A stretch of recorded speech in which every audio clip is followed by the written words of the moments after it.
Hello and welcome to another episode of the DTF podcast. Hey, I got a bone to pick. Guys, I am so fired up. Sleep deprived and all, I'm happy to be here. You probably cut up your hot dog. You don't need it on a bun. Hello and welcome to another episode of the DTF podcast here on the Field of 68 Media Network. My name is Rob Doster. I have John Fanta with me live from Mohegan Sun Reno, and we have Terrence Oglesby, who has survived his trip to the West Coast. He survived the Mountain West. You're getting ready to head back to the West Coast, back to Las Vegas here on, Tuesday to head out to the Mountain West tournament. Tomorrow. We can tell that T.O. is getting worn down by the cross country travel, because this is the 17th time I've seen him yawn in 5 minutes on the on the broadcast here. Yeah. We got to give my man another cup of coffee, and then maybe once you're done with that coffee, you can find a way to be able to fix Twitter and fix Restream and fix all of these technology things that decided not to work on the first day of championship week, which has been great for my stress levels, fellas. It's been great for my stress levels. It's a perfect time. Perfect time for all this to not work. Yeah, perfect time for all this stuff to not work. All right, I want to start with, so I wrote down like just some of the biggest stories. We can do some preview stuff for the major conference tournaments, but I want to start with just like the biggest storylines as we head into championship week here. And Fan, I'll go to you first because I know you're going to be at the Big East tournament here. And to me, there's two major storylines coming out of the Big East here. The first is the potential for St. John's to win the Big East championship in Madison Square Garden with Rick Pitino in a white suit and all that stuff going on. But it's also Xavier. I think that Xavier Marquette might be the most interesting first round matchup that we have in any conference tournament this season, because of the fact that Xavier's trying to find a way to play themselves in. Marquette's trying to find a way to be able to correct the wrongs that they've had over the course of the last month of the season. And that to me is the biggest, most intriguing part of the Big East tournament here. Well, Xavier has the most to gain, and somebody phrased it to me, well, who has the most to lose? I said, well, they have the most to lose too. So rarely do you have a team that has that much on either end of the spectrum. I also think that this is going to be a really good case study with the committee, because I do believe that if Xavier wins this game, it is an additional quad one win. Marquette is still top 25 in the net for all the good real estate that they built up in November and December. And so for Xavier, who's won 12 of their last 15 games, and has really played like an NCAA tournament team for a month and a half, we're going to see here, if they win the game, Xavier fans don't like this from me, I'm sure, but I would say right now, today, that they might be the last or the second to last team in. Now, the committee has shown us over the years that they don't value conference tournament results as much as we do. If you remember last year, St. John's beat the hell out of Seton Hall at the Big East tournament, and then Selection Sunday rolled around, and St. John's wasn't even close. In fact, Seton Hall was the second team out of the field.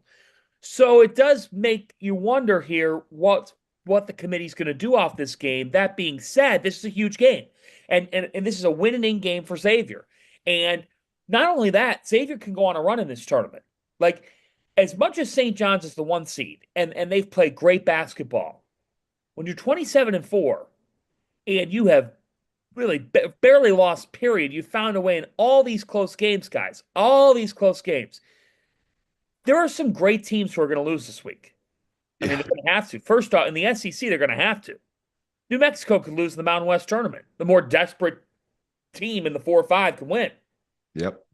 Duke could lose. Because, Carolina goes on an insane run, or Wake decides to wake up and pulls off a massive upset or something. My point is, I love Champ Week for what it is. It is a week in and of itself. It's like a body in and of itself, because there's a bunch of random things that can happen, but there's no question that this is fascinating. And I do think, Rob, that there's a top 3 storylines in this Big East tournament, because the storyline that you didn't bring up is the one that I am as intrigued by as any. Now Connecticut is picking up steam again. They've won 5 of 6. They're playing very good, playing better basketball. They've won 5 of 6. Mm-hmm. And the only loss was to St. John's. Mm-hmm. And if you get St. John's UConn, I wrote this morning. It's the biggest Big East tournament championship game since the conference realigned in 2013, and I think the biggest in a long, long time. So Don't threaten me with a good time, Fanta. Don't you dare threaten me with a good time. Is that where you're going to be, Rob? I don't want to talk about it. Well, I don't you're want to going talk to about another it, conference tournament. You are heading down to the ACC, yes. where I'm curious. I would love a Louisville Clemson game. How about a Louisville Clemson 2-3 game? So our Tio, our plan, the way that we have this set up, and actually I've been meaning to talk to you about. I'm not laughing because of the conference. I'm laughing because like how big a fan of UConn you are. I mean, like we're all fans. Like we're all fans of this. That's why we do it. But like the fact that UConn is now playing better, they're getting steam, and then you got to go down and watch a day one game of Georgia Tech and God knows who. Look, I am the problem. I was much more excited for the ACC, and it's not that I'm not excited about the ACC tournament, right? But I was much less disappointed about missing the Big East when it looked like UConn wasn't very good. And now that they're playing better, and it's become clear that like this is just going to be a coronation of Duke. Like we can sit here and we can hype up and talk about the ACC all we want, but it's going to be a coronation of Duke. But what we're doing, and this is probably a good chance to promo this, is I'll be at the ACC. Goodman will be in Nashville at the SEC tournament. Fanta's going to be in the Big East in New York. We're going to have Michael Tulip at the Big Ten, and I believe we have CJ Moore at the Big 12. You're going to be at the Mountain West. And so Goodman and I are going to host this show, and we're going to bounce back and forth to people and try to get some stuff. I'm going to I probably should not have brought this up while we were recording live, but fuck it, here we are right now. T.O., if you bring your camera and the lav mics, if you want to grab a couple interviews for us while you're out there at the Mountain West tournament after games. I'm gonna bring it right up on the pod. Yeah, right up on the pod. Don't put me on the spot. Even Can I propose it? I will do my best. I will do my best. Worst case scenario, because I'm going right on on after or something. No, I know. You got a lot of shit going on out there, but but maybe we'll Can call I you. Propose something? What do you got? That in whatever pool we have, like of picks or something, maybe a March Madness picks or whatever, the last place finisher has to go to a conference tournament of our choice the following year. I actually love that. That's a great idea. Yeah, that's a really good any idea. League. No, like any league. Like it could be anybody. It could be the Horizon. It could be the Metro Atlantic Athletic Conference. It could be the NEC. The best would be campus sites. Mm-hmm. Yeah, you're going to cover this tournament. It's at campus sites. You have to figure your way around it. Yep, we're going to send you to the America East, where you got to start in Bryant, and then you got to go to Vermont, and then you got to head to Stony Brook or wherever. I'm all for Randolph Childress being sent across America. That'd be a lot of fun. T.O., the ACC tournament, all right, where I am going to be. I mentioned it kind of feels like the coronation of Duke, but I think there's two things that stand out about this event to me. One, North Carolina is kind of set up to be able to have an opportunity to get themselves a bid to the dance without having to win the automatic berth, right? You beat the winner of, I think it is Pitt and Notre Dame in the second round. Then you get Wake Forest in the quarters, and then you got a chance to go take another punch at Duke. And if you can win, if you can get to the championship game, North Carolina will be in the NCAA tournament this year. That's gonna lot. What's Wake Forest's quad situation? Bad. It's not good. So it's probably they're 2-6 against quad ones, and they have 2 quad 3 losses. Okay, so but what would they be for North Carolina? Would they be a quad 2? Quad 2, I think. Quad 2. They had to make the ACC semifinals in order to get a quad 1 opportunity against a Duke team that has beat their brains in twice. Mm-hmm. I'm worried. I don't know that I would be overly optimistic there. There are some good games, though. I mean, it's not a loaded slate just because it kind of is what it is. I mean, even Jeff Capel said it, and I'm not talking out of turn here. Jeff Capel was like, it's a down year. It is. It has been a down year. And there's not a ton of games that you look at and you're just like, oh man, I can't wait for that one. The one that will be fun, if Louisville and Clemson both win their third day game, Louisville Clemson in the semifinals will be a lot of fun. So, I think actually, I'm looking at the bracket. I think North Carolina, if they go and lose to Wake Forest, I think the better game would be Wake Forest Duke on a Why? neutral, just because I think Wake Forest actually has the size to keep up instead of Duke just getting or just eviscerating North Carolina just because of the size. But I don't know. I don't think anybody's beating, but that bottom half of the bracket, the 2-3 game could be fun. Yeah, look, I really want to have it be chalky getting into that Friday night, because if you have Duke, Carolina, or Duke, Wake Forest for that matter, as the early game, and then Louisville, Clemson as the night game, that's when it can end up being a lot of fun in Charlotte. And I say a lot of fun in Charlotte. That's what we're positivity here, right? It could be Positivity. that. It could happen. It could happen. But there's also this is the beauty of this week. Because you could show up to a semifinal and be like, this team's playing really well, and where do they come from? Yeah. I don't know. I mean, I still like you just never know with this stuff. And if somebody, what happens if I'm not saying it's gonna happen, but like in the Big Ten, if you look at that bracket, could Harper and Bailey show up and put up They could. a win and then all of a sudden like go on a mini run and at least you're sitting there saying, well, you never know, because they're on the side of the bracket where they're going to get Purdue if they win. Like Purdue's good. They're a really good team. Really good. Are they unbeatable? Spotting the sleepers is a lot of fun. I mean, the fact that we could get Wisconsin and UCLA in the Big Ten quarters. You kidding me?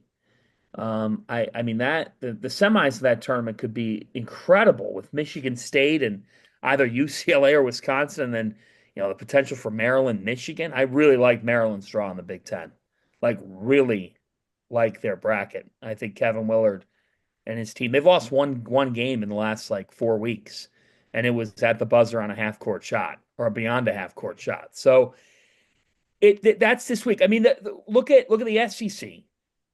I don't know if we've ever Just seen real before you go on, like real this. quick on the Big Ten. One thing that I've thought about recently, right, is part of the reason the Big Ten's been on this title drought is they implemented a tournament and then they decided to play their championship game on the Sunday, right, leading into Selection Sunday. They literally have the last game that you can play before Selection Sunday, which means that quite often their best team has to travel back from Indianapolis home, and then you have to travel where you're going for the NCAA tournament on Monday, and sometimes you're playing that game as early as a Thursday. You don't think that has any coming off of playing 3 games in 3 days, 4 games in 4 days? I don't think conference tournament champions do great in the NCAA tournament for the majority of the case period. So, but like that's 2 teams that were in the championship game. Okay, so but this happens. Teams that play on Saturday sometimes look worn out Thursday or Friday. That's not a whole reason for why a conference has had a quarter century drought. Mm-hmm. Yeah, that's probably fair. Well, while we're on the Big Ten, I don't think it's such a big deal. I just never really considered it.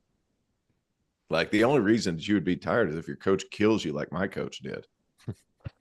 Like absolutely you're just letting the demons out today. I love it. Yeah. Well, no, I mean, Oliver crushed us. I'll never forget. Like we were exhausted. We were up like 20 points on Villanova, and then they came back because we had no legs left. That's when you look tired. It's if your coach gets if your coach absolutely freaking panics and then just practice you through the dirt. But think about what you're saying. Okay, so you say these teams play 3 games in 3 days. Okay, then, but throughout the course of the season, there's a lot of Saturday, Monday games. Teams don't really look all that worn out. Like that's a 3-day layoff there. The coaches are tired because the coaches are like scrambling to get film and scrambling to prepare and doing all those things. The coaches are tired. I wouldn't say that the players are lethargic unless their coach kills them, which in which case happens more than you would think because they get nervous. Yep. T.O., we're gonna clear out here for a second. Okay. Me and Fan are gonna lay out. I'm gonna give you the floor. Okay. You have 90 seconds. Back in October, you put together a list of teams, ranking those teams in the Big Ten.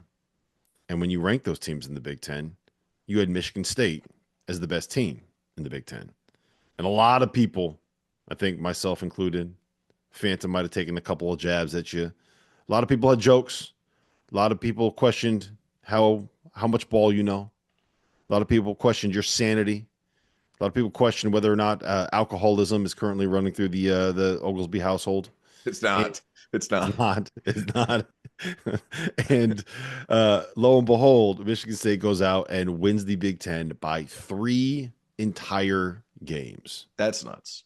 Floor is yours. Go ahead. Say what you got. You're welcome, world. It wasn't just me, though. It was Vegas was on there, too, right? Vegas was on that mix, if I remember correctly. It was like Vegas, UCLA. I had the part that hurts me the worst is I had Michigan up there high too. Who Michigan ends up finishing third in the league, and I had a bunch of people talk me out of it. I think I had like Michigan State 1-2, and they ended up 1-3. No, look, Izzo's back. They were pissed. They play with an edge, and the evolution of Jason Richardson's been the one to watch. It's been fun.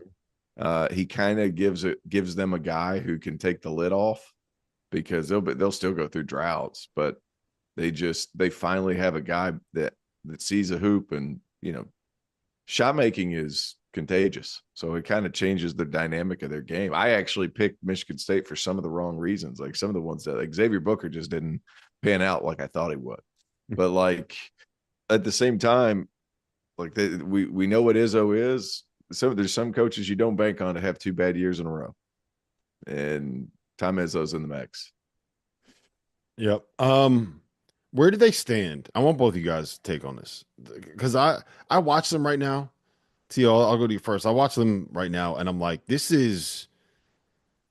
don't know if there's a team in college basketball playing better than them right now outside of Duke, right? Like, I don't want to see Michigan State in the NCAA tournament. If you're a 7 seed and you draw them, like let's say you're the 1 seed and Michigan State is the 2 seed that you end up getting, that's kind of terrifying to me with how well they're playing, how physical they are, the fact that Jace Richardson has taken the leap here. I feel like they are, I don't know if I'd put them in the same tier as Auburn and Duke, but they're not that much far behind Houston, Florida, Alabama. I think they're right there with those 3 teams. Is that crazy? I think they're in the same tier with. You could throw them in with Houston, kind of like their mentality and what they do defensively and how they approach their game. I don't know what Houston is offensively on KenPom, but 10th. 10th. Yeah, you could throw them in that mix. They're close. I think that's where you're at. Now, they don't shoot it very well. That's every now and then in the NCAA tournament, you got to hit shots. Conference play, they shot 32% for the whole season. They're at 30. Like, eventually you got to hit shots, especially in today's game, but they're not a team that's going to get upset. I say that, but they're going to beat the ever-loving brakes off of anybody who's, say a low Division I team wins a first-round game. They got to play them. I don't think they would get upset because they're just not going to – they're going to take away their will to live. But, do I think they're scary? Yes. Do I win the national champion? Do they win a national championship? No, but it's going to be fun to watch. If you haven't heard by now, we have partnered with BetMGM for this season. We'll be using BetMGM lines to make all of our picks, and we'll have special offers for the listeners and the viewers of the Field of 68. Bet insurance tokens, odds boosts, and what I love, a nice parlay boost or two here or there. Be sure to keep your eye out in the app for the Field of 68 specials that we'll be running throughout the season as well. So go download the BetMGM app to sign up today. College basketball fans, are you ready to take your hoops game to a new level? Whether you're a seasoned bettor or just trying to win your March Madness office pool, Rhythm is here to give you the edge this season. With data-driven predictions for every single college basketball game left on the schedule, Rhythm helps you maximize your bets. And as March Madness kicks off, Rhythm's insights will help you spot those plucky Cinderellas that you know are going to shake up the NCAA tournament. But that's not all. When Selection Sunday rolls around, let Rhythm's AI-powered bracket generator do the heavy lifting for you. This is the same AI tool that performed 35% better than the average ESPN bracket last year. And here's the best part. Rhythm pairs perfectly with our Field of 68 expert analysis, giving you the 1-2 punch that you need for the rest of the college basketball season. So don't wait. Download Rhythm today and get ready to see college basketball and your betting results in a whole new light. Now is your chance to prove you're smarter than the Field of 68. We're hosting a Survivor contest with our partner Splash Sports. There's a $25 entry fee, a 25 entry max in the contest, and more than 1,700 spots available, which means there's a $40,000 max prize for the winner. Survivor is the future of March Madness. Each day you pick a team to win. If they win, you advance. We'll also be running a free to enter bracket contest as well as a second chance Survivor in the Sweet 16. So prove you know more ball than the Field of 68 on Splash Sports. Well, you just think about this program, and what Tom Izzo's doing is a top 5 job in his career. It really is. And the way that they guard, the way that they rebound the basketball, the way they do the little things is of the utmost, just of the utmost care. They're so engaged on every possession. They were up 20-6 yesterday, and they interviewed Tom in game, and he's not happy with his team. But the teams responded to that. I thought in recent years he didn't have the players to respond to that mentality. And he voiced his frustration from time to time.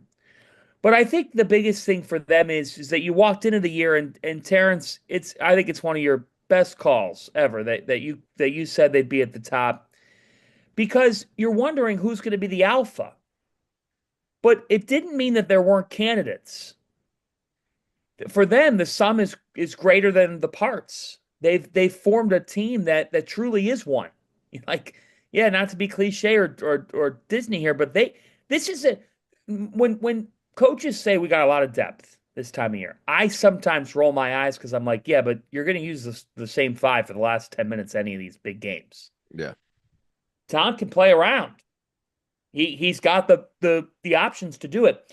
And Jace Richardson is the single biggest reason why, from a player standpoint, this team has gotten to the heights it's reached, because of the way that he has shot the basketball in recent weeks. He didn't even shoot it well yesterday against Michigan, but he had a combined 34 in the wins over Iowa and Wisconsin. And he just gives them a dimension that they didn't have, that they did not have. So, I mean, I think that's or actually, I'm looking at Akins. He did shoot it well yesterday against Michigan. He had 18 points. He had 6 of 10 from the floor, and he had 22 against Iowa. Look at since February 8th for this kid. He's been in double figures every game. He had that 29-point showing against Oregon. He's got 3 20-plus point games. Like that's a freshman who has figured out what he needs to do to be successful. So now you have 2 guys who could take on that role of shot maker, Richardson being the main one. Akins he's not a perimeter shot maker. The percentages show, but he still has it in him. And guys, Jackson Kohler's gotten a lot better. I asked Michigan State people, did you see this? They're like, well, he's always worked hard, but you didn't. You got to certain points where you're like, are we actually going to see it in games? We've seen it. It's one of the best stories in the sport. This guy in year 30 is still able to execute what he wants to execute at a high level in a deep Big Ten. Big Ten's got a lot of unique playing styles, especially with the Western teams coming in this year. And here he is at the top of the league. And they had to go to Maryland. Huge game. Doesn't it feel like destiny when you hit that buzzer beater game winner shot of what can happen for you in March and April? What would it mean? We talk about like stories. As much as Cooper Flagg of Duke making the Final Four would be incredible, as much as St. John's and Rick Pitino finding a way to that would be unbelievable, Tom Izzo making the Final Four in his 30th year of coaching, where we're wondering, how much longer? Does he want to go out on top? It's real. Stories are real. Would be simply incredible and magical all at the same time. And this team, they might not look like it, but they can do it. They can win. They can beat anybody. They're playing as well as anybody. I agree. Yep. The thing that I think is really interesting too is that it's not just in the Big Ten, but overall, it feels like there aren't as many like the bubble teams here are you got Xavier, you have North Carolina and Wake Forest, and then you got a whole bunch of teams kind of like in the Mountain West and the VCUs of the world and the UC San Diego's of the world, and it feels like that's where bids are going to be earned this year, right? Like if UC San Diego can get to the Big East or the Big West tournament final, lose to UC Irvine, will we have a two bid Big West? I think we probably should, right? If VCU can get to the A10 tournament championship game and loses there, will we have a two bid A10? I hope we do. Um, the Mountain West is the one that's the most interesting, and I'm going to go to you on this one, Tio, because I know that you just called that Boise State Colorado State game, which selfishly, I think to maximize bids, the best case scenario would have been Boise State winning and then Colorado State going and winning the Mountain West tournament title, because I think that's what Colorado State's going to have to do anyway. But you got Boise State and San Diego State there in the first round. You have Colorado State on the other side of the bracket. New Mexico is still there. What do you make of this league? What do you make of this tournament? What? Give me a prediction, man. How do you see this thing playing out? The top 5 teams, it was a little bit, it's the exact same as last year as far as are those top 5 teams worthy to go to the NCAA tournament. And I would say all of them passed the eye test as being good enough. The difference this year is the bottom of the league, the metrics weren't as helpful in that process. Because I think if I remember correctly, last season, the Mountain West going into conference play didn't have a single team under 500. Matter of fact, I think they were all over 500 by at least a game. This year, Air Force is 4-27, Fresno's 6-25, and Wyoming, then everybody knows that that's going to take some time, is 12-19. So that's where the biggest difference is. Those 5 teams are still as good as they were last year, in my opinion. San Diego State, Boise State, in that 4-5 game is going to be incredible. That's going to be a knockdown, drag out. I want to say Mike DeCourcy had San Diego State as a 10 seed, and then Boise first 4 out. Last and then 4 in. Last 4 with that loss, probably first 4. Yeah, with fielding the 68, Boise State was right on the cut line. They were one of the playing games. Ohio State lost. That probably helps them. But a couple teams below them won, which certainly doesn't help them. And then San Diego State was like on that 10-11 line. So like they're flirting with it too. So like for them, that first round, that 4-5 matchup is huge. And I say Mike DeCourcy because I like Mike, 1, and 2 is every time I do a game for Fox, I look at what Mike's doing, and every time I do a game for ESPN, I look what Joe's doing. So I should probably look to see what fielding a 68 was last night. Hey, but I met Joe Lenardi the other day, by the way. Like he is I'd never met him before. He is the friendliest dude on the planet. Very friendly man. And the biggest, I knew he was a St. Joe's fan. He is the biggest St. Joe's fan on the planet. And I absolutely adore that fact about him. So shout out to Joe Lenardi, man. Joe Lenardi and Dickie V, 2 guys that changed the way that college basketball is viewed. So I will not tolerate any Joe Lenardi slander here. No. Anyway, so yeah. Give him a TO, baby. He was going crazy Saturday, he had a great game. He's gotten a bunch of great games. Like they've set him up, and every game he showed up to has been like within 5 points. It's been awesome. There's honestly like it just makes me so happy that we still have that, right? Like those are the things that I like when I fell in love with the sport of college basketball. Right? It's Dick Vitale. It's a diaper dandy. Oh, and I just I'm so happy that we still have that around, and that Dick is still out there doing his Dickie V shtick, doing his Dickie V thing, because it's awesome, man. It's awesome. Yeah. I'm sorry. Go ahead. I cut you off, Tio. No, you're good. You're good. But when I watched Colorado State the other day, they looked like they could compete because they got a guy named Nate Clifford who's so good. But it's. I thought the Mountain West last season, I thought their seeding stunk. They got a raw deal last year. I do think, the teams, I want to say the teams projected in New Mexico, Utah State, and Boise, right? Those are the 3 that are projected in. Colorado State could make a run. And then, Boise State, San Diego State, it's almost a win and in situation for both teams just because what's at stake there. But that's going to be a fun matchup. Yep. Who you got winning it? I want to see Colorado State beat Boise State in the conference tournament title game. That's what I'm rooting for. I'm trying to speak it into existence because I think that's the way to get to a 5-bid Mountain West. I'm excited to see New Mexico again in person. I didn't get a New Mexico game. Donovan Dent, those guys got out of the way. It's his show, and he's so good. To be honest with you, just those top 5 teams. I'd like to see Nevada put together a couple of games because they have talent. It just hasn't really clicked. Yeah, I think they have that one might be packed up and ready for next season. That might be right. That might be right. That's the vibe I got when I did the San Diego State game. Like, we're ready to come on, guys. Let's just knock it out. That's kind of how it felt. Yep. All right. The 2 leagues we haven't talked about yet: Big 12 tournament, SEC tournament. We can get to the SEC in a second, but I want to make sure we talk about the Big 12 because it feels like the one team that really has something to play for here is Baylor, and Baylor's probably on the right side of the bubble. But Baylor is also one of those teams where, if you end up losing to, who would it be in the first round? Either Kansas State or Arizona State. You don't want to be in a situation where you lose to them. You're sitting there 18-14 overall, Fanta, and you find yourself on the wrong side of the bubble on Selection Sunday because there's a bunch of bid thieves that pop up. Yeah, definitely. It's been a tough year for Baylor overall, but their metrics are still pretty good. They have 5 quad 1 wins, and at 31 in the net, spot ahead of UConn, a couple spots ahead of Mississippi State. Creighton 7 spots behind there. Arkansas is 8. Like, I think they'll find the right side of the bubble regardless, but you don't want to have to play in Dayton.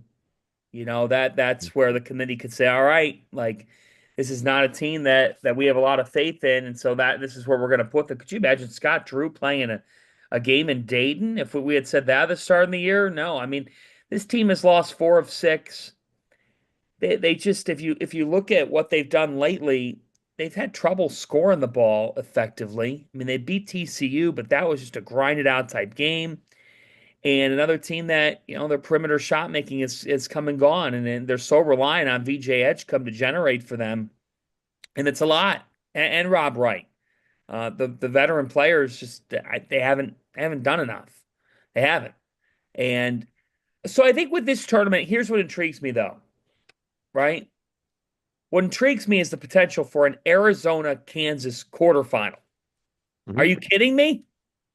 I know they just met. It was at Allen Fieldhouse. Just some days that Kansas isn't going to lose. And they were always going to win that game. So now I'm super intrigued to see. Yeah, I think Arizona's interesting. They've had ups, downs.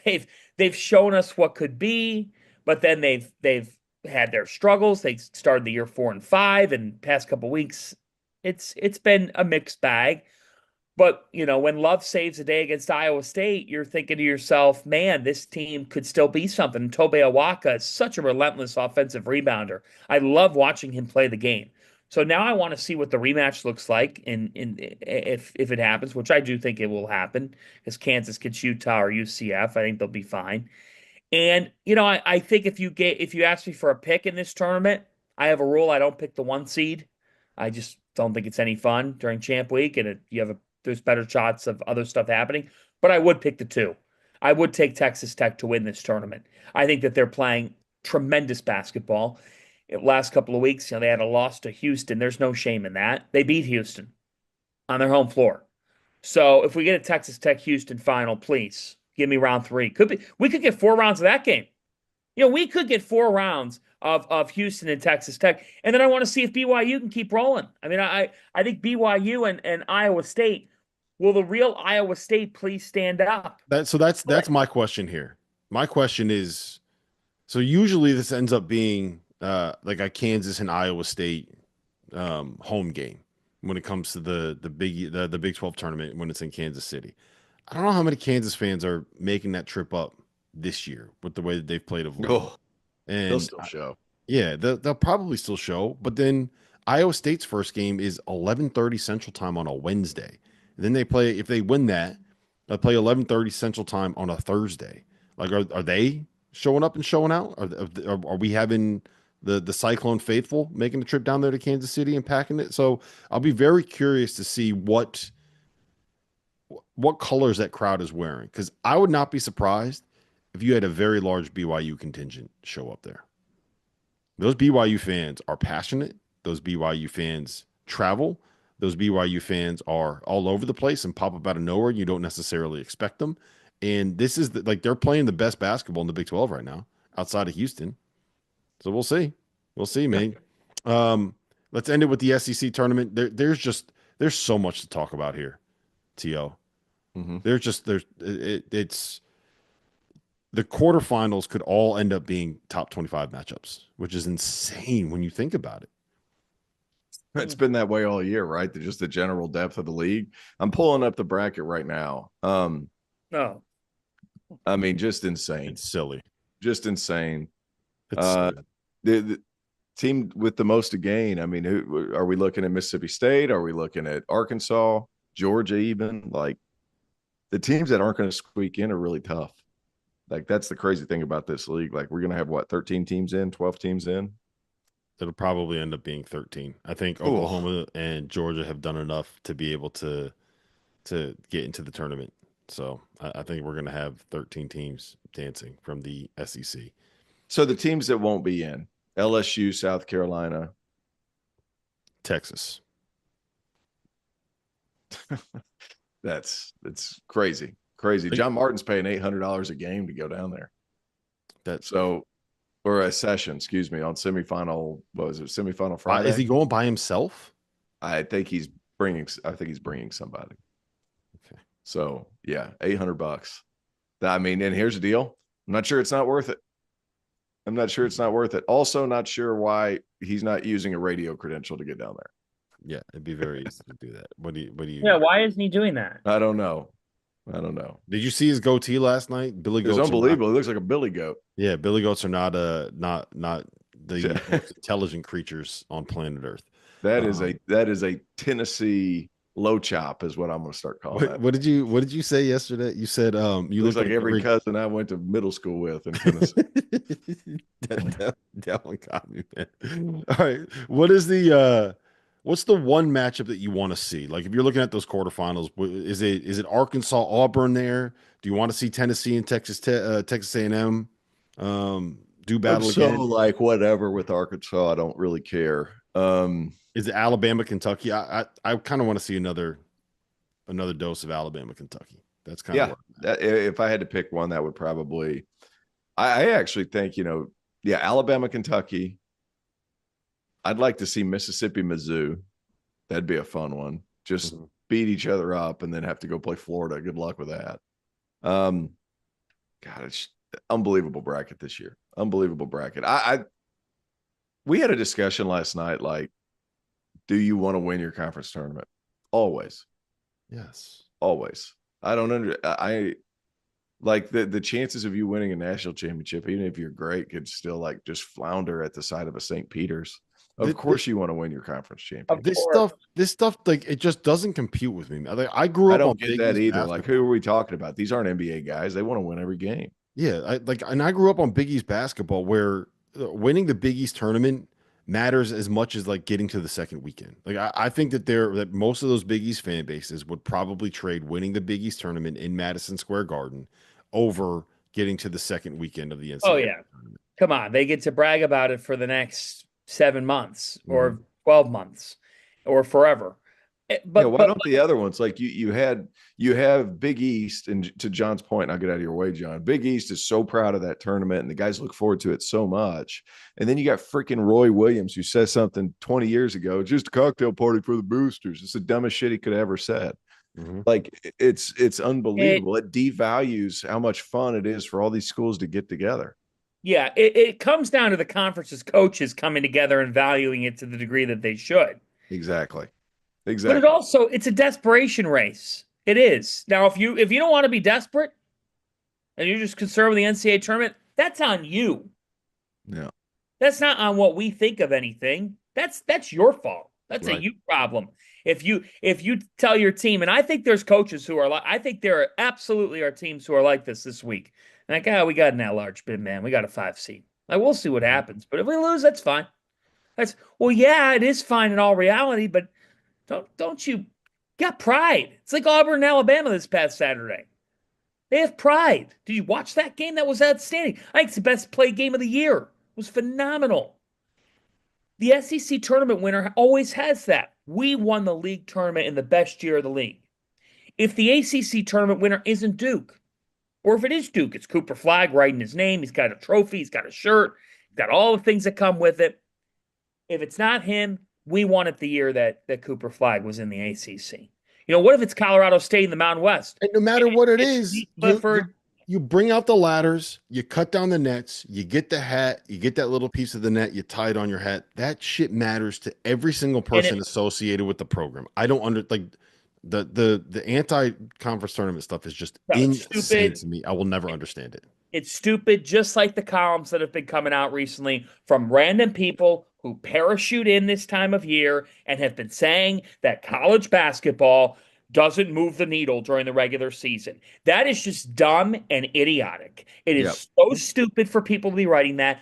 Don't write or tell people how they should feel about something, because our listeners and viewers would beg to differ. We have people who watch the show every single week. If there weren't any value to the content, let's be honest with each other here, we wouldn't do it. You both have children, busy lives, things to take care of, I'm sure. A chore list that's building up for mid-April, all that crap. Oh yeah. My honeydew list is so freaking long right now. Absolutely. Absolutely. So right. So all right, let's make I just am so it infuriates me. It drives me insane too. Say that. And if you don't like it, just fucking go. Yeah, but it's these people who are like, do something else. Go write about spring football. That seems way more entertaining than what we just saw on Saturday. Like, we had 3 buzzer beaters on Saturday in top 25 matchups. Nah, who cares? Let's just go talk about some left tackles. Look at the buildings. And I like football a lot, but look at the buildings and tell me it doesn't matter. Tell me that. Look at the football schools. Auburn's got the best home court in America right now. It's a football, like, all due respect, like, Auburn is a football school. If you're not Kentucky in the SEC, you're a football school. You got 15,000 people showing up to Coleman Coliseum for Alabama basketball games, right? Texas A&M has a crazy home environment. Like, what are we talking about? The fans are showing up. I don't know, man. All right, let's make some official picks here on the big conference tournaments. Then Fana's got to jump into you. I'm going to keep you for 5 more minutes to talk through all-American teams here in just 1 second. Let's start. We'll go in order. ACC tournament. Give me a championship game and the winner. Who you got? Fana, go first. I think it's going to be Clemson and Duke in the final, and I will go with the Clemson Tigers winning the ACC tournament championship. Ooh. I would shit. I would be very happy for Brad. And we've never won the ACC tournament. Never won it. And the champion is the ACC tournament champion. That's who the ACC recognizes as the champion of the league.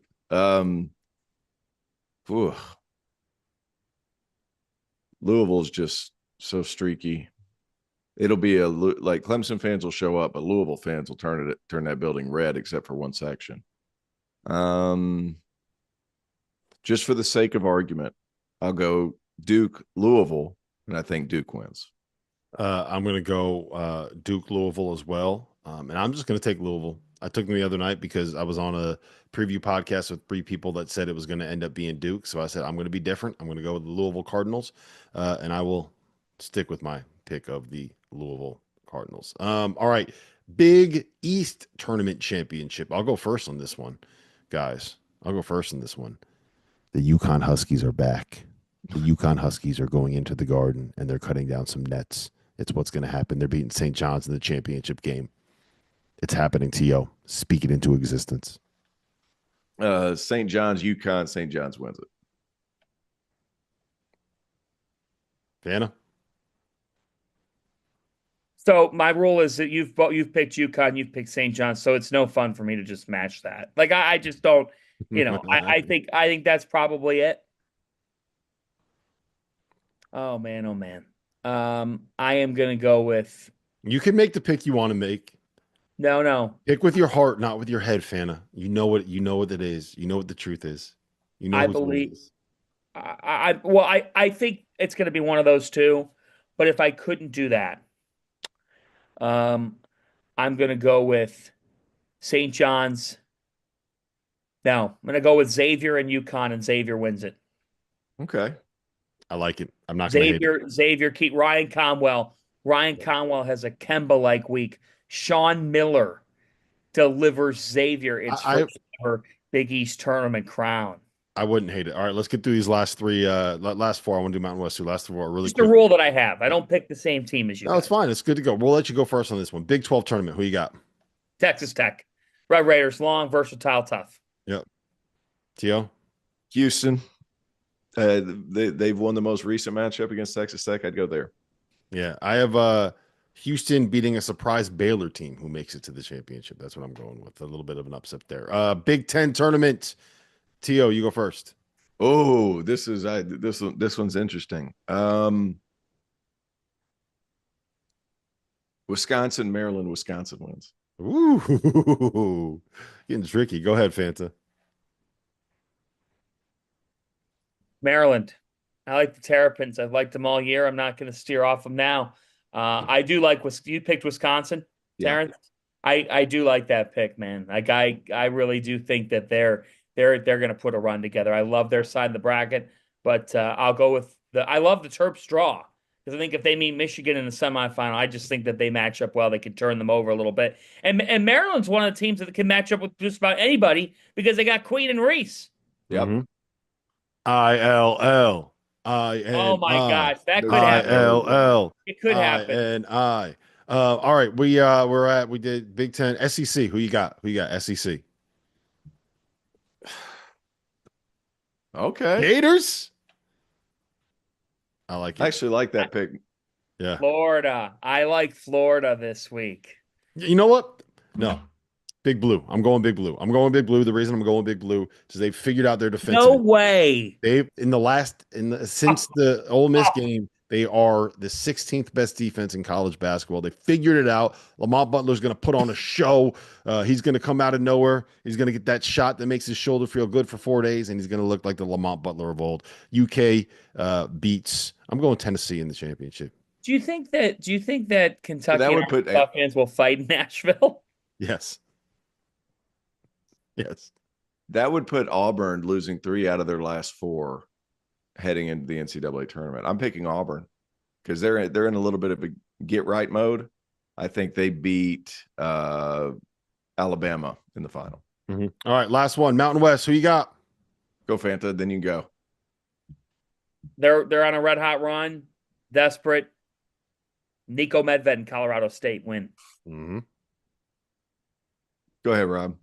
I got Colorado State over Boise State. Yeah, Fanta, get out of here. See you, man. I have Colorado State beating Boise State. I'm speaking the 5-bid Mountain West into existence. T.O. New Mexico won it last year. It was electric. San Diego State shot the ball last game. That scares everybody. Give me the Aztecs. All right. As teams are fighting to get off the bubble and into the field of 68, I got a beverage for you that's been off the bubble since day one. Dad Water. No bubbles, no fizz, just a smooth, refreshing canned cocktail unlike anything else on the market today. If you're tired of the same old beers and seltzers on game day, crack open something different. Dad Water is made with tequila, water, and natural flavors. Nothing artificial, no BS. It's 100 calories, 0 sugar, 0 carbs, gluten-free. So if you're on a diet like me, you're good to go. Dad Water is also an Indiana brand. College hoops is in its DNA, and they want you to enjoy a great lineup of products all tournament long. Dad Water is the ultimate game time drink with no bubbles. It just drinks like water. Clean, smooth, refreshing, and without those burps. So take it from me. This is the easiest drinking adult beverage I've ever had. Dad Water is now available at Target, Total Wine and Liquor, and Meijer, as well as your favorite local liquor stores. Or you can order online at drinkdadwater.com. Dad Water, tequila, water, natural flavor. I want my home to feel like my home. So whether I'm looking for big furniture, just a small piece for my place, or maybe some storage solutions for the basement or the garage, the answer is Wayfair. Seriously, I needed a new patio set and fire pit for my backyard. I bought it on Wayfair. It looks great on our deck, and it gives me an excuse to fire up the smoker, invite some friends over, crack a couple beers. Just last week, I bought a new chair for my office, someplace comfortable to sit while the madness takes up the 4 screens in front of me. I got it on Wayfair, clicked a few buttons. A couple days later, it showed up at my front door. They even offered to help set it up for you. Digging through online stores can be intimidating. Trust me, I know.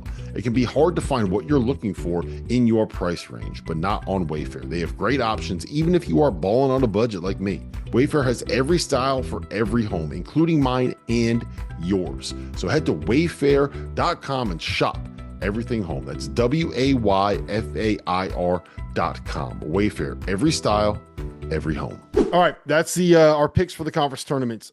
We announced our first, second, and third team All-Americans, our player of the year, our coach of the year, freshman of the year, defensive player of the year, transfer of the year. Announced all that stuff today. I want to I didn't see it. Take like 5 minutes to go through it. So here's the biggest thing, and we're getting so much pushback on this, but you guys know. I don't know if I think Fanta, you voted. Tio, I don't know if you actually got the vote in, but we put out a vote. I was the first person to finish. You were the first one?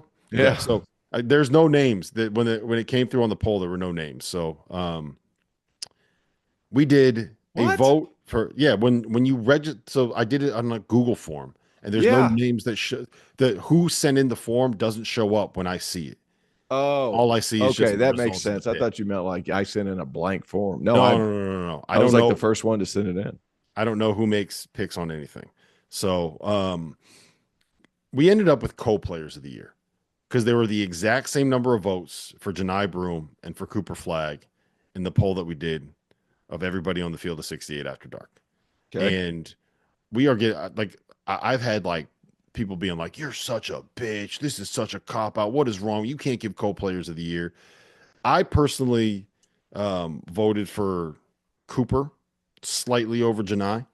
I think there's a very strong argument for both of them. Is this a cop out? Should we have gone one or the other, T.O.? I think they're both equally deserving of player of the year. This is one of the rare cases where they're both deserving. Is it a cop out? That it might be. I don't care. They were both deserving of it this year. That's kind of where I'll tell you what's even crazier in my mind is the coach of the year situation, because I voted for who ended up getting it. John Shire. That's who I voted for. So it was me. So it was me and you. It was me. There were 2 votes for Shire, and then every other coach got 1 vote. Yeah, I voted for Shire. The weird thing is I didn't vote him for conference coach of the year. Oh, come on. But national coach of the year, I voted for him. How is that possible? Because I thought Pat Kelsey over the course of a year. Oh, yeah, but he's done a great job. But that's crazy. It's not crazy. Can't be. Not in my mind. I get it. Makes sense in my mind. I get it. I understand where like that would sound crazy, but in my mind, it's like, well, because he put it together in ACC. Like they were horrible in non-conference, and they put it together in ACC. They're 18-2 in conference play at Louisville, and they've officially brought back the Louisville brand. Yeah, I that. But national coach of the year, I picked Shire. It makes no sense, but that's how I voted. It makes no sense, but I understand it. Yeah, if that makes sense. Yep. It makes no sense, but I understand it. Yeah, Fanta, where do you stand on the co-players of the year? Well, I don't love coing awards, but I think if you're going to do it in a year, this is the year. I'm sure it was about even, if not totally even. Mm-hmm. And I would go with Cooper Flagg because I do think that he has had the best all-around season in his impact on the game. But I also think that that's disrespectful. And, could understand why it would be taken that way by Janai Broom, who's averaged 19, 11, and 3. And, like, Saturday, 34 points. He did 5 blocks, 8 rebounds, 3 steals. Like, if you're trying to make a push or you're trying to advocate again, he showed himself yet again. So it's really hard to say that one is more deserving than the other. I would say the best player in the sport is Cooper. But Janai, from start to finish, has had a national player of the year season. So I think it's right. I think it's right to give them both the honor. I believe it's fair. I would have picked Cooper. I voted for Cooper. I voted for Cooper. Freshman of the year, obviously Cooper Flag. There's not really much to discuss there. Defensive player of the year, we ended up with Jemai Mashak at Tennessee. There were a couple other guys that got votes. I think Kalkbrenner got a vote, or got a I couple voted votes. Mashak. Yeah, like I went with Mashak. It'll be interesting. I don't even know if he'll end up being the SEC player of the year, defensive player of the year, because there's so, like you can make the argument for Elijah Martin, who shuts everybody's water off there. There's a whole bunch of guys in that league. Denver Jones is an elite on-ball defender, but Mashak to me just he epitomizes what makes Tennessee, and he literally won games with his defense a couple times this year. Specific, like it was the Alabama game. He made 2 plays on the stretch there that won that game that allowed them to. Does that show up on analytics, Rob? No, Because I got cooked by Duke because they're sending me a bunch of team-based metrics defensively, and it's like whoever's running that social media account struggling to know ball. I'll tell Yeah. you why that happened. I have a little info on that for you, but I cannot share it publicly. So Okay. as soon as we are done recording here, I will tell you what happened there. You're gonna laugh when you find out about it. Oh, okay. Transfer of the year. We ended up with John Tanji, and here was another one where we backed ourselves into a corner, but I stuck with how. Who else got votes there? Because I can't remember who I voted for. Chucky Hepburn. Yeah. So John Tanji got transfer of the year. John Tanji was the second team All-American for us. Chucky Hepburn got votes for transfer of the year, and Chucky Hepburn was a first team All-American for us. So we ended up with a first team All-American transfer that was not our transfer of the year. And I tried to be voting honest situations off the wall here. I tried to be honest with the way that the voting situation went. I wanted to be true with what the spirit of the field of 68 was. And I'll tell you what, having co-players of the year and a transfer that wasn't on the first team All-American when there was a transfer on the first team All-American is probably like that sums up the field of 68 pretty nicely. It does. All right. First team All-Americans, Braden Smith, Walter Clayton Jr., Chucky Hepburn, Cooper Flagg, Janai Broom. Do you guys have any problem with any of those 5? I would have put Chucky. Mark Sears. Mark Sears over Chucky Hepburn. I would probably, and I love Chucky, but I would probably venture that direction as well. Yeah. I ended up with Sears on the second team personally, just because of the way there were moments where Mark Sears had to be put on the bench. And and I just and you noticed. Yes. So I just went with the guy that never had a situation where he had to be put on the bench, but that's not a slight to Mark Sears. To me, there were 7 first team All-Americans in college basketball this year. Mark Sears and Cam Jones got the short end of the stick on that one. Our second team, Mark Sears, Cam Jones, RJ Lewis, John Tanji, and JT Toppin at Texas Tech, who had an unbelievable year that I don't think enough people recognized. Yep. He was on mine. Yep. When you're at the Mountain West tournament and you're doing a New Mexico game, make sure you discuss the fact that there was a 3-day period. I know. I've already talked to it. I did a Mountain West pod the other day, and that's crazy. Yeah. I don't know if you know this, fan. From April 28th until April 30th, New Mexico had Donovan Dent returning to school, Nelly Jr. Joseph returning to school, JT Toppin had not yet put his name in the portal, and John Tanji was committed to the Badgers. It is amazing. Not to the majors, to the Lobos. Which is amazing. And Richard's done a tremendous job and deserves to be in the National Coach of the Year mix. He's done an outstanding job with his team. The way they've grown since November is also remarkable, with a lot of key returnees, but like Dent and Nelly Jr. Joseph are incredible. I mean, that is an amazing thing. It is. That is amazing. I think it's the truth. I will say this: if I hear that in the future, if I hear that during the tournament, I'm going to take a sip of beer each time I hear that now, because I think I've heard it 12 times. Yes, like no less than it is brought up. On how many times? How many times was it Kevin Sweeney saying it? Oh my God!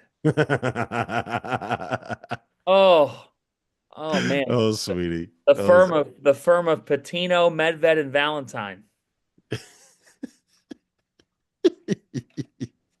3rd team All-Americans. Donovan Dent, Patino, Medved in English. In English. He's doing some serious PR work for Kim English. I haven't seen him do that this year, but Third team All-Americans: Donovan Dent, Javon Small, Chaz Lanier, Eric Dixon, and Ryan Kalkbrenner. Is there anybody who just became the 4-time Big East Defensive Player of the Year, joining Patrick Ewing? good for him, man? Most improved Zuby Ejiofor, sixth man Terrace Reed. Sportsmanship Award. You'll like this one, Robbie. Jerome Hunter. Very nice pick by the coaches there. He deserves it.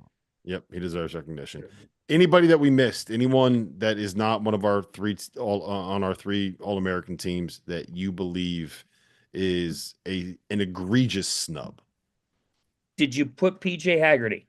That's the one guy. Yeah, So I had him on. I think I did too. Mm-hmm. And I really felt bad not putting an Iowa State guy on. You know who I felt the worst? I don't feel bad about that. Yeah, I don't know if there was an Iowa State guy that deserved it. Are you guys on your laptops? No. Huh? Can you Google search Keyshawn Gilbert's name? Just see what the first. You got to do it. You have to do it. Just. Oh my God. Lord, the first picture that pops up of him for the people listening is I don't know if he got hit in the face or what, but he's bleeding, blood leaking all over the place. That's lovely. The hard one for me was LJ Cryer. LJ Cryer and PJ Haggerty were the two that I thought deserved it, that just did not get the votes needed to be on that team. So listen, gentlemen, it's been fun. We got the DTF podcast done. Elon Musk was fighting against us. Our streaming software was fighting against us, but Zoom came through. John Fanta came through. Terrence Oglesby came through. And you guys have we have a big week coming up. I'll be in Charlotte. Tio will be in Vegas. Fanta will be in the city that never sleeps. You'll be on the court. You'll be throwing bowls to Red Panda. I'm on the sidelines. You doing sideline? First 5 games. Yeah, he is. Got sidelines for Marquette Xavier. That'll be fun.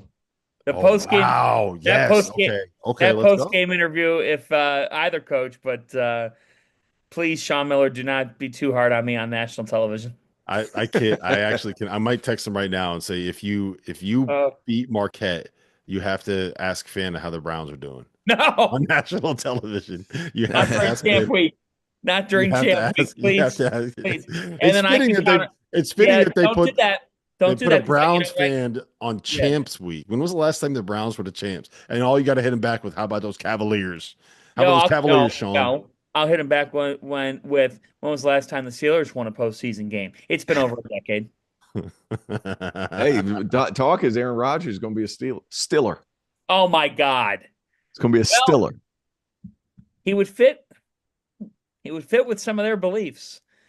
Oh boy. All right, here we go. And this has been the DTF I hate Steeler fans. This has been the DTF podcast. We will see you guys again on Monday. Next time we get together, fellas, we're going to have a bracket. And what we are going to do, we've done this the last 2 years. The three of us are going to go through. We're going to have a vote on every single game in the bracket. We're going to fill out an entire NCAA tournament bracket. And we're going to allow Fanta's beautiful wife to be the one that breaks any ties in case we end up in that situation.